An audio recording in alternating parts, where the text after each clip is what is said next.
तो नमस्कार साथियों, आज हम खड़े हैं रामसर में और मेरे साथ हैं अकबर मानस। उनसे बात करते हैं आज चुनाव को लेकर। अकबर खान, चुनाव को लेकर क्या माहौल है आपका? सबसे पहले मैं आपके दर्शकों को नमस्कार। नमस्कार। चुनाव का माहौल तो ये है इस वक्त हिंदुस्तान में ज़्यादातर इंडियन गठबंधन की ज़्यादा संभावना। ये इस हिसाब से आप कह रहे हैं कि इंडियन गठबंधन है उसकी इस बार दबदबा है जी। विशेषकर मैं आपसे पूछना चाहूँगा कि मोदी सरकार है जो केंद्र में इस समय सरकार है उनकी जी। और विशेषकर अगर देखा जाए इंडिया में तो हाल फिलहाल चारों तरफ से एक ही बात आ रही है कि 400 पार। आखिरकार ये 400 पार का नारा क्यों लगा रही है? ये 400 पार के ऐसा नारा लगा कि मोदी सरकार 2014 में पहली वक्त आई थी, तभी मोदी लहर थी, मोदी की बड़े बड़े जुर्में थी और उस जुर्मों में जनता कुछ डुबाई गई, लेकिन वो 10 साल में उनका जीरो रिजल्ट। इससे जनता भी मानस बना चुकी है और कुछ उसमें जातिवाद जैसे संविधान की बात करते हैं तो उसमें दलित ये समुदाय मोदी से नाराज है। गुजरात राजकोट रूपाला का कांड है, इनसे राजपूत वर्ग नाराज है। सब मिलाकर मोदी इस वक्त 400 पार आना बहुत बड़ा मुश्किल है।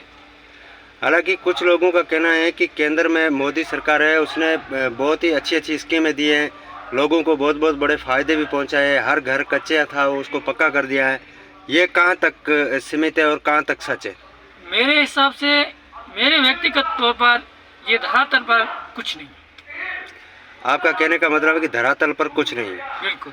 अब हम आपसे बात कर रहे हैं कि बाड़मेर, जैसलमेर और बालोतरा लोकसभा से बीजेपी से इस बार कैलाश चौधरी को फिर से प्रत्याशी बनाया गया है, तो उसके विषय में भी आपसे हम बात करेंगे, क्योंकि हमको आपको बताना चाहेंगे कि यहाँ की जो जनता है वो किस तरफ मानस बना चुकी है। भाई, बाड़मेर जैसलमेर की अपन बात करते हैं तो इस समय कांग्रेस से उम्मीदवार बेनीवाल और निर्दलीय रविंद्र सिंह भाटी के बीच में फाइट है और भाजपा तीसरे स्थान पर रहेगी। फिलहाल का माहौल देखें। अगर आपकी बात को हम मान लें कि उम्मीदवार राम बेनीवाल और निर्दलीय प्रत्याशी रविंद्र सिंह भाटी के बीच में अगर ये टक्कर रहती है तो ऊँट किस करवट बैठेगा? ये कहना तो बहुत बड़ी मुश्किल बात है, लेकिन फिलहाल माहौल के अनुसार रविंद्र सिंह भाटी थोड़ा मजबूत होता है। किस हिसाब से आप कह रहे हैं कि रविंद्र सिंह भाटी है जो मजबूत लग रहा है? इस वक्त बाड़मेर का चुनाव ये मुद्दों विकास पर नहीं है। बाड़मेर बालोतरा जैसलमेर की लोकसभा का चुनाव इस वक्त जाति फैक्टर चल रहा है। अगर जाति फैक्टर में देखा जाए तो चौधरी समाज के सबसे ज़्यादा वोट है, उसके बाद मुस्लिम समाज है और मेघवाल समाज है। ये दो बहुत ही बड़े तबके हैं, इनको लेकर आप क्या देखते हैं?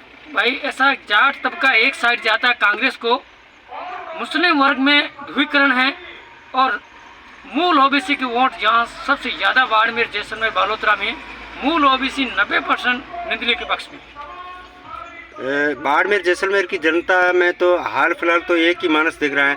अगर चौधरी समाज एकल तरफा वोट उनके जाते हैं या जैसे उम्मीदवार राम बेनीवाल को चले जाते हैं या फिर कैलाश जी चौधरी को चले जाते हैं, तो फिर किस प्रकार से आप इस चुनाव को देख रहे हो?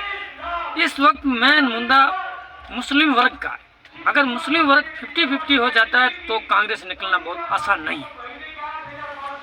आपको मैं एक और भी बात पूछना चाहूँगा कि बाड़मेर, जैसलमेर और चोटन, 3 और चौथी विधानसभा है सिव, ये 4 विधानसभा ऐसी, इसमें विशेष तौर पर मुस्लिम वोटर फैक्टर है। तो इसमें इस बार नाराज़गी को लेकर भी कई मुद्दे उठाए जा रहे हैं कि फलाना फलाना मतलब नेता हैं जो नाराज़ भी हैं। तो उस नाराज़गी को लेकर आप कांग्रेस को कितना नुकसान दिख रहा है आपको? जैसलमेर, चोटन, शिव, ये 3 सीटों पर मुस्लिम वर्ग के नेताओं कुछ नाराज है, लेकिन वो अंदर घात होने की संभावना है। अगर अंदर घात से अंदर संभावना होती है तो कांग्रेस की बड़ा घातक साबित है। अपन शिव विधानसभा से आते हैं और आप भी शिव विधानसभा से हो, तो मैं आपसे एक बात और भी पूछना चाहूँगा कि शिव विधानसभा के अंदर कांग्रेस को कितना नुकसान होता हुआ नजर आ रहा है मुस्लिम वोटर से? यहाँ कांग्रेस को अनुमान 50% नुकसान है।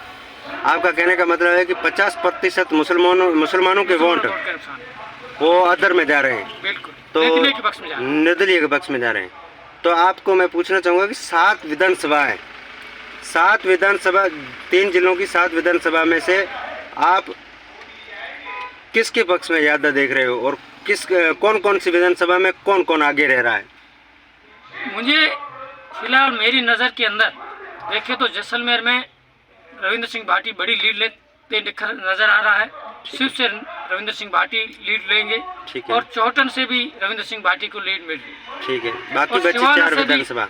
रविंद्र सिंह भाटी को लीड मिल रही है। गुड़ामाला और बायतों में जबरदस्त उम्मीदवार बेनीवाल को लीड मिल रही है, लेकिन पचपदरा और बाड़मेर में कांटे की टक्कर है। इस हिसाब से रविंद्र थोड़ा मजबूत दिखता है। आपका कहने का मतलब है 4 विधानसभा ऐसी हैं जिसमें रविंद्र सिंह भाटी पूरी तरीके से मजबूत है। बिल्कुल। तो पूरी तरीके से मजबूत 4 विधानसभा में अगर रविंद्र सिंह भाटी मजबूती से नजर आ रहे हैं तो फिर फाइनल है कि रविंद्र सिंह भाटी ही इस बार लोकसभा चुनाव जीत रहे हैं। ये तो भविष्य के गर्भ में छुपा हुआ है, मैं मेरी जुबान से नहीं कहता हूँ, लेकिन मजबूत है इसमें। बहुत बहुत धन्यवाद।